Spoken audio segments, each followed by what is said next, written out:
Shalom, shalom, peuple de Dieu, je vous salue tous au nom de notre Seigneur Jésus-Christ de Nazareth.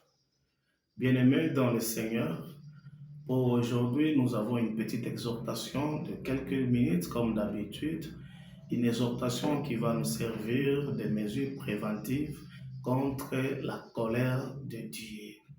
Et nous l'avons tiré du livre des Nombres, chapitre 14, versets 27 et 28, où la Bible dit « Jusqu'à quand laisserai-je cette méchante assemblée murmurer contre moi? J'ai entendu les plaintes des Israélites qui murmuraient contre moi.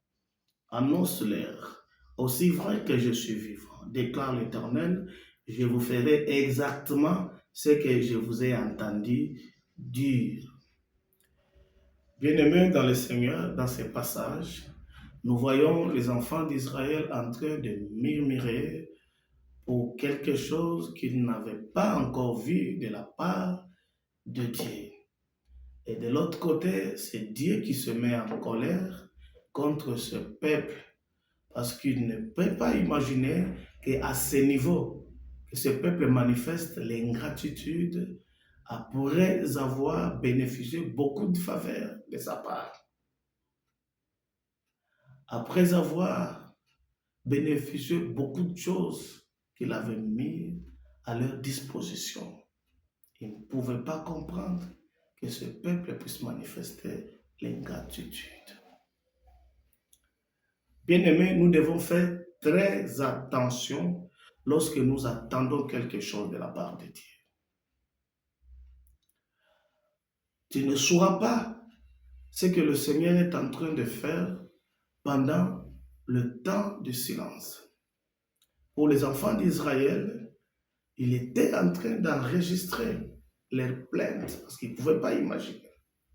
Alors, leurs plaintes lui a servi de matière première pour fabriquer une punition qu'il va infliger à ce peuple. Il prend, il récupère les points négatifs de leurs propos, de leurs murmures, afin de fabriquer quelque chose pour les faire subir. Il va les faire subir ce qu'eux-mêmes avaient créé dans leurs propos. Alors, bien-aimé, qu'est-ce que tu crées lorsque tu es devant le Seigneur? Quelles sont les paroles qui sortent de ta bouche lorsque tu attends quelque chose de la part de Dieu? Tes paroles créent quoi? Ça peut constituer un blocage de main pour ta vie si tu n'es pas prudent. Alors, nous devons être patients quand même. Nous devons savoir glorifier le Seigneur lorsqu'il nous donne ce qu'il a privé aux autres. Nous devons savoir rendre de multiples actions de grâce à Dieu lorsque nous n'avons pas encore vu ce qu'il nous a promis. C'est la moindre des choses. Car ce qu'il t'a donné aujourd'hui, il l'a privé aux autres qui en avaient aussi besoin. Alors nous devons être reconnaissants. Sinon, tes paroles, tes plaintes-là vont créer des choses qui vont plus tard bloquer ta vie.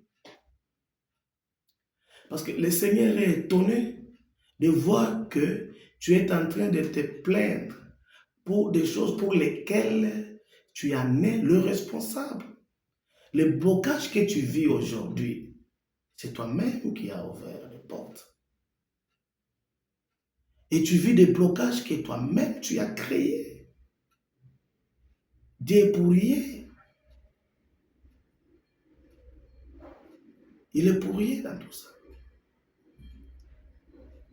Les Israélites, je suis pour rien dans votre blocage. Parce que selon le programme que j'avais, vous ne pouvez pas faire autant d'années comme ça dans le désert. C'est vos propres blocages, c'est vos propres péchés qui vous bloquent, qui retardent votre marche. Alors vous allez vous plaindre pour quelque chose que vous avez créé vous-même. Bien-aimés, nos plaintes activent la colère de Dieu. Alors, ce que nous devons faire, c'est de chercher à comprendre d'où vient le blocage. Et tu te rendras compte que tu es le responsable de ce que tu vis maintenant. Alors, évitons de tirer sur Dieu.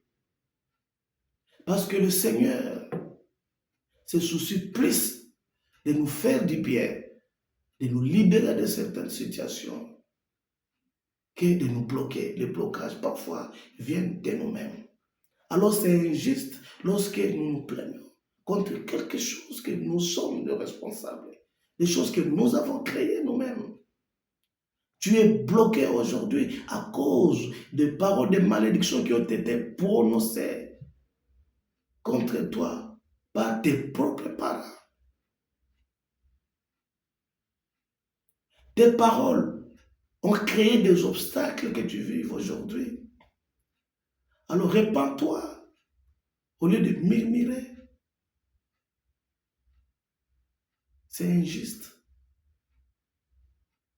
Alors tu ne sais pas ce que le Seigneur est en train de faire pendant les temps de silence. Il a une autre lecture sur ton comportement. Peut-être qu'il est en train de te charger parce qu'il ne peut pas comprendre que tu te lèves pour te plaindre pour des choses pour lesquelles tu es le responsable. Évitons la colère de Dieu. Évitons la colère de Dieu. Nous devons être patients. Car chaque promesse de Dieu est liée à un temps fixé. C'est comme ça qu'il a dit à Abraham, au temps fixé, tu verras cet enfant. Notre Dieu est organisé et il est coordonné. Alors, sois patient lorsque tu n'as pas encore vu. Car tôt ou tard, cela finira par accomplir. Adopte l'attitude d'Habakkuk. Parce qu'il maîtrisait la qualité de celui qui a fait la promesse. C'est comme ça qu'il était là, à son poste, pour attendre. Alors ne te plains pas. Sinon, tu vas créer des choses que tu ne sauras pas. Débloquer des situations que tu vas créer par tes plaintes. Le Seigneur ne m'a jamais. Alors, bien-aimé, par son temps de silence, il peut être là en train d'enregistrer des plaintes comme il a fait avec les enfants d'Israël. Nous oublions parfois que le Seigneur peut avoir la VAR. Aaron et Moïse étaient étonnés d'entendre Dieu dire que vous n'entrerez pas à Canaan et il leur montre la vidéo. Il dit, vous n'entrerez pas parce que voilà ce que vous avez fait dans les eaux de Meriba. Vous ne m'avez pas honoré devant l'assemblée. Ah, tu gardes encore les images. Tu avais ça? Oui, il a enregistré. Alors, il peut enregistrer tes audios, il peut enregistrer tes plaintes. Faites attention lorsque tu t'approches de Dieu dans la prière. Il faut savoir, il faut être capable de maîtriser les paroles qui sortent de ta bouche. Lorsque tu attends quelque chose de la part de Dieu, que le Seigneur te donne l'intelligence, que le Seigneur te donne la possibilité de comprendre, au lieu d'attirer encore la colère de Dieu pour les choses pour lesquelles nous en sommes responsables.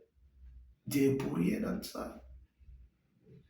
Il se soucie plus pour nous faire du bien et non de nous condamner, et non de nous faire du tort, et non de nous infliger de peine. Mais ce que nous vivons aujourd'hui, ça vient de nous-mêmes.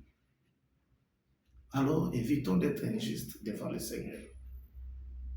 Que le Seigneur te bénisse et qu'il te donne le discernement. Au Seigneur.